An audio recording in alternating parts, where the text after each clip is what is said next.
இன்றைய வேத வசனம் சங்கீதம் 103:13. தகப்பன் தன் பிள்ளைகளுக்கு இறங்குகிறது போல கர்த்தர் தமக்கு பயந்தவர்களுக்கு இறங்குகிறார். கர்த்தர் தமக்கு பயந்தவர்களுக்கு எப்படி இறங்குகிறாராம்? தகப்பன் தன் பிள்ளைகளுக்கு இறங்குகிறது போல இறங்குகிறாராம்.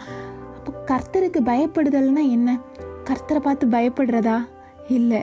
கர்த்தருக்கு பயப்படுதல்னா என்னன்னு வேதம் சொல்லுதுன்னா, தீமை விட்டு விலகுவதே கர்த்தருக்கு பயப்படும் பயம். அப்போ தீமையான காரியங்கள், மனுஷனை பிறந்த எல்லாத்துக்கும் தெரியும் நன்மை எது தீமை எதுன்னு எல்லாத்துக்குமே தெரியும். அப்போ தீமையை விட்டு விலகுவது, நம்ம கர்த்தர் நம்மளை பார்த்து கொண்டு இருக்கிறார், நம்ம இந்த பொல்லாப்பானதை செய்யக்கூடாதுன்னு தீமையான காரியத்தை விட்டு விலகுவது தான் என்னது? கர்த்தருக்கு பயப்படுகிற பயம். அப்படி தீமையான காரியத்தை விட்டு நீங்கள் விலகுறீங்களா? அவங்கள பார்த்து தான் கர்த்தர் சொல்கிறாரு, தகப்பன் தன் பிள்ளைகளுக்கு இறங்குகிறது போல நான் உனக்கு இறங்குவேன். நீ செஞ்ச தப்பெல்லாம் நினச்சி நான் உன்னை ஒதுக்கி வைக்க மாட்டேன், யாரோ மாதிரி உன்னை தள்ளி வைக்க மாட்டேன்.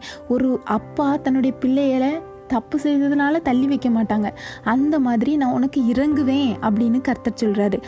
சாதாரணமான ஒரு மினிஸ்டர் ஒரு இரக்கம் பாராட்டினாங்கன்னா என்ன, ஒரு வேலை கிடைக்கலாம், ஒரு சீட்டு கிடைக்கலாம். ஆனால் நம்ம வானத்தையும் பூமியை உண்டாக்கின கர்த்தர் இறங்கினார்னா நம்மளுக்கு என்னென்ன நன்மைகள் எல்லாம் அவர் செய்வார்னு பாருங்க. அவர் வானத்தின் பலகணிகளை திறந்து இடங்கொள்ளாமற் போக மட்டும் உங்களை ஆசீர்வதிக்க வல்லவராய் இருக்கிறார்.